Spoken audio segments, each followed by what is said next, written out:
Bonjour à tous, j'espère que vous allez bien. On se retrouve aujourd'hui, on va faire un tutoriel maquillage ensemble. On va se maquiller, on va tester une palette que j'ai récemment acquis. Le maquillage que l'on va faire, c'est celui-ci. Et la palette avec laquelle on va travailler, c'est la palette Man Eater After Dark de Tarte.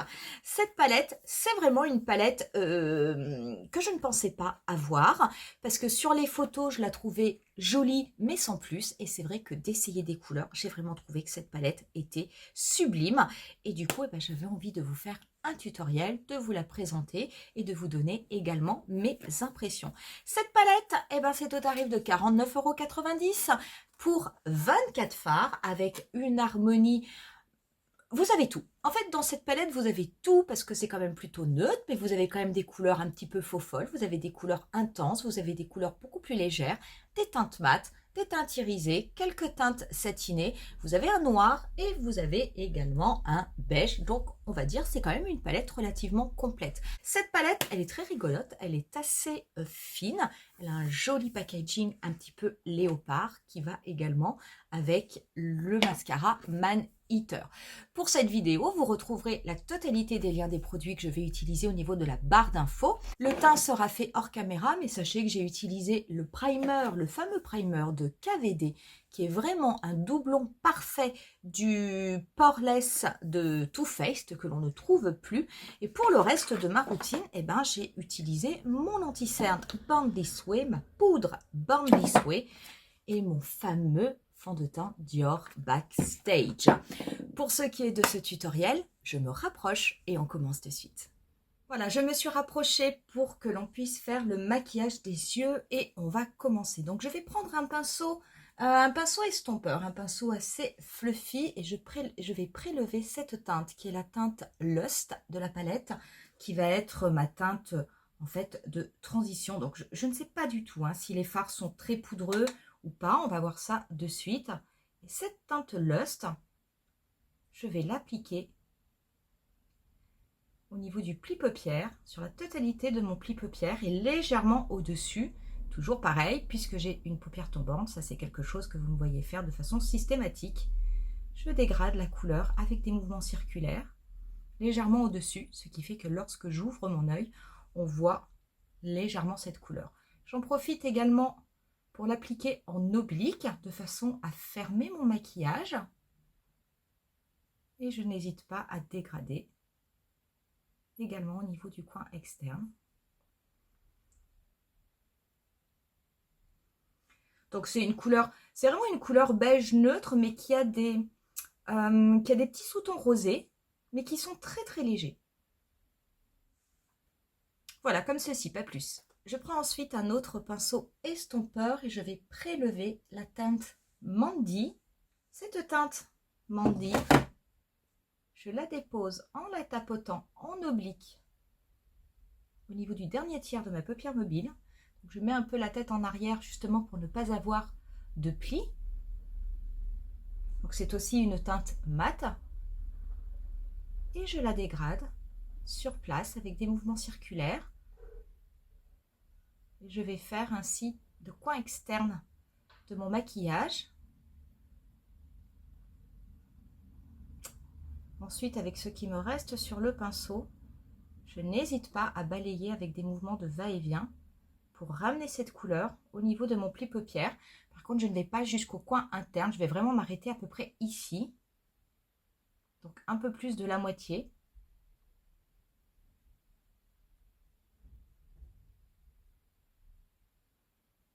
Pareil, c'est une couleur qui se travaille bien. En tout cas, j'ai pas de chute, pas pour les teintes mates.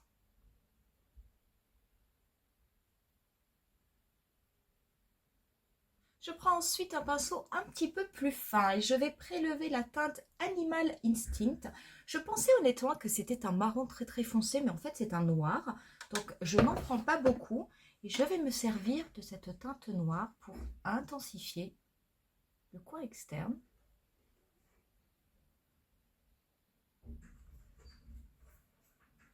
Donc là par contre, je ne vais pas remonter aussi haut. Alors j'en ai pris très très peu parce que c'est du noir et que j'ai l'impression que c'est quand même intense.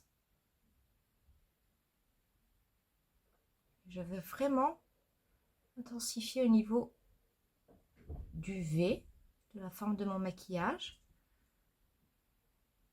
J'ai changé de pinceau parce que c'était un pinceau qui était peut-être un petit peu trop, pas assez dense. Donc j'avais un petit peu du mal à travailler. Je reprends un tout petit peu de noir pour bien faire le coin externe. Il manquait un petit peu de produit. Alors c'est bizarre, mais j'aime pas trop le noir de cette palette. Je trouve qu'il se travaille difficilement. Voilà avec le noir. Bah écoutez, le noir, franchement, c'est une teinte qui n'est pas très facile à travailler dans cette palette. D'abord, j'ai eu des chutes. Il faudra que je renettoie un petit peu mon dessous d'œil. Et en plus, c'est extrêmement intense. On a l'impression que c'est vraiment du pigment, donc il faut en prendre très peu. Et je trouve que pour le travailler, eh ben, ça n'est pas si évident que ça. Donc faites attention, cette teinte, elle est quand même un petit peu bof. On va s'occuper du centre de la paupière mobile. Je vais prendre un pinceau ombreur et on va prélever cette teinte irisée On the Prowl. Donc je le fais avec un pinceau de 134. Je vais quand même un petit peu tapoter au cas où il y ait des chutes. Le fard, je vais le travailler sec. Et je vais l'estomper sur ma paupière mobile. Je vais venir le fondre avec la teinte noire que l'on a mis au niveau du dernier tiers de la paupière mobile. C'est une jolie couleur irisée. Je pense qu'elle aurait un petit peu plus d'effet en étant mouillée parce qu'elle marque, hein, mais c'est pas non plus, c'est pas extravagant, mais c'est très joli par contre.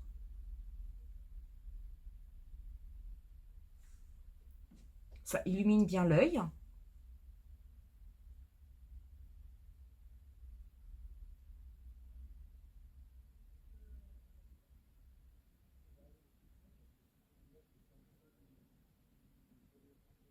Je prends ensuite la teinte Feeling Myself. Je vais vous faire un zoom pour vous montrer cette teinte. Je vais également vous la swatcher sur ma main. Voilà ce que cela donne. Cette teinte, je vais l'appliquer au niveau de ma paupière en tapotant avec le doigt. Ça va apporter beaucoup plus d'impact au maquillage, beaucoup plus d'effet, beaucoup plus de luminosité. Je prends ensuite un petit pinceau et la teinte Nocturnal, qui est la dernière de la palette. Cette teinte, je viens la dégrader au niveau de mon ras de cils. Alors c'est vraiment très joli, hein. C'est vraiment un violet prune extrêmement profond. Je vais affiner le trait au fur et à mesure que je me rapproche du coin interne. Et par contre, au niveau du coin externe, je vais l'épaissir de façon à bien le faire connecter avec le maquillage qui est au-dessus.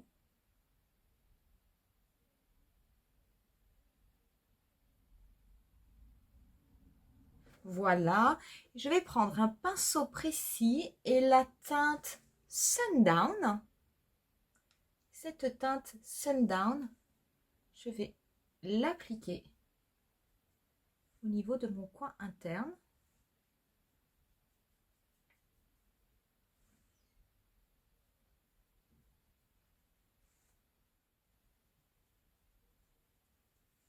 Au niveau de ma muqueuse, je vais mettre du crayon. Celui-ci, c'est le Prunella de MAC.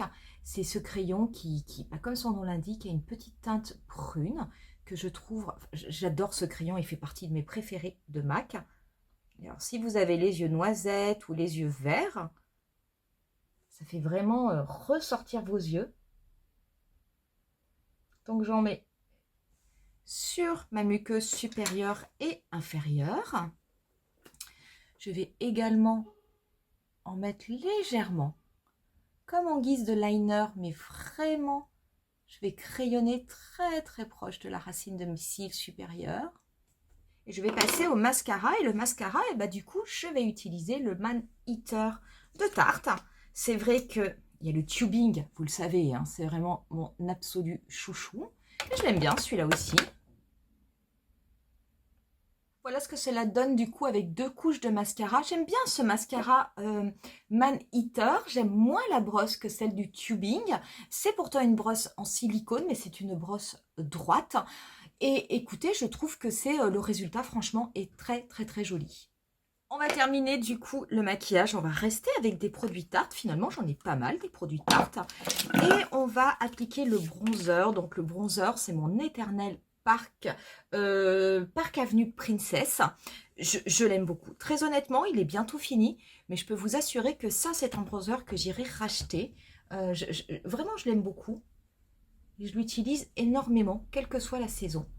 Donc, mon bronzer, je l'applique comme d'habitude. J'en mets également un petit peu au niveau du front. Je vais me servir du rebord de mon pinceau pour en mettre légèrement au niveau des arêtes de mon nez. Des fois, je me demande si je ne préfère pas ce bronzer au Hoola. Pourtant, je suis une grande fan du Hoola depuis toujours. Et celui-ci, il est vraiment chouette. Pour ce qui est des blushs, eh ben pareil, on va rester chez Tarte. Donc, j'en ai quand même pas mal puisque j'avais acheté à une époque un petit coffret qui... Alors, ce sont des blushs que vous pouvez trouver tout à fait en taille standard. Moi, c'était un coffret de Noël où ils étaient un petit peu tous en mini format. Donc, comme ils sont quand même assez chers, ça m'avait permis de pouvoir en profiter, de pouvoir les acheter. J'avoue que j'aime beaucoup, beaucoup les produits teints de Tarte. Quand vous regardez, vous avez vraiment des couleurs qui sont sublimes. Je vais peut-être plutôt aller vers celui-là et peut-être celui-là. Ouais, je vais peut-être prendre ça ou celui-là, celui-là. Peut-être mélanger ces deux-là.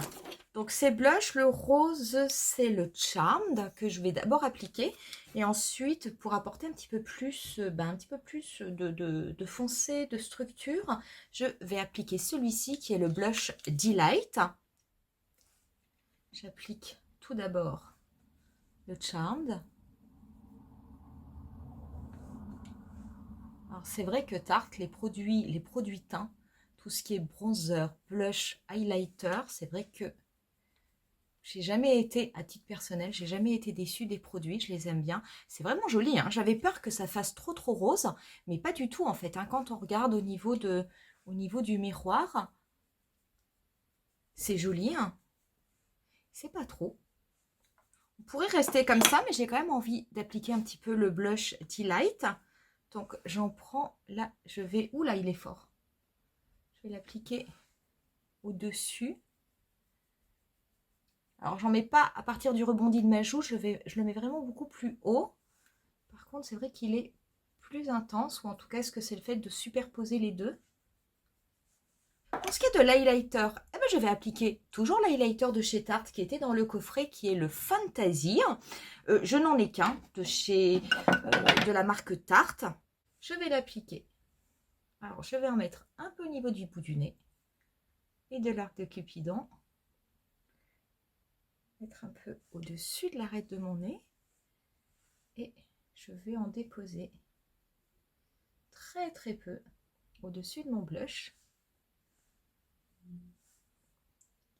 C'est très joli, c'est vraiment très joli. Ça, c'est le type d'enlumineur que j'adore, qui se voit, mais qui c'est pas à outrance. Et non, vraiment, c'est très joli et j'aime bien cette teinte. Parfait. On va terminer avec les lèvres. Et les lèvres, j'ai un produit Tarte que j'avais reçu en cadeau. Et c'est un Maracuja Juicy Lip. Donc, moi, je l'ai en taille mini. La teinte, c'est rose. Donc, il se présente comme ceci. Il est tout joli. Je vais appliquer ça sur les lèvres. Oh, ça va bien. Voilà du coup pour le maquillage, voilà pour le résultat final. J'espère en tout cas que ça vous aura plu. Que vous dire de cette palette? Écoutez, cette palette, elle est vraiment assez incroyable. Je ne regrette pas. Je ne regrette pas du tout de l'avoir. Par contre, c'est vrai que je n'ai pas eu de chute, à part pour le noir. Je n'ai pas eu de chute au niveau des autres teintes mat que j'ai utilisées. Je n'ai pas eu de chute avec cette teinte nocturne qui reste quand même légèrement irisée. Par contre, il faut faire attention. C'est vrai, cette teinte-ci que j'ai appliquée sur ma paupière mobile me faisait des petites chutes. Mais à part ça, j'ai envie de dire, ça n'est pas grave. Des chutes, ça peut être normal, surtout lorsque vous avez des fards qui sont poudreux. Donc, ça n'est pas quelque chose qui me dérange et ça n'est pas ça qui fait que la palette est de bonne ou de mauvaise qualité. Au niveau de la façon de travailler les fards, j'ai trouvé qu'ils se travaillaient tous extrêmement bien, avec beaucoup de facilité, sauf le noir, avec lequel j'ai eu un petit peu de difficulté. Cette palette est très belle. Honnêtement, je trouve que c'est une réussite de tarte. Je ne suis pourtant pas forcément une grande fan des palettes de tarte, mais là j'avoue que c'est quelque chose de très beau. Voilà pour cette vidéo. Je vous remercie en tout cas de l'avoir visionnée. Si jamais ça vous a plu, n'hésitez pas à mettre un petit pouce. N'hésitez pas aussi à vous abonner à ma chaîne. Comme d'habitude, je mets quelques photos du look final et je vous dis rendez-vous à très bientôt pour une nouvelle vidéo. Bye!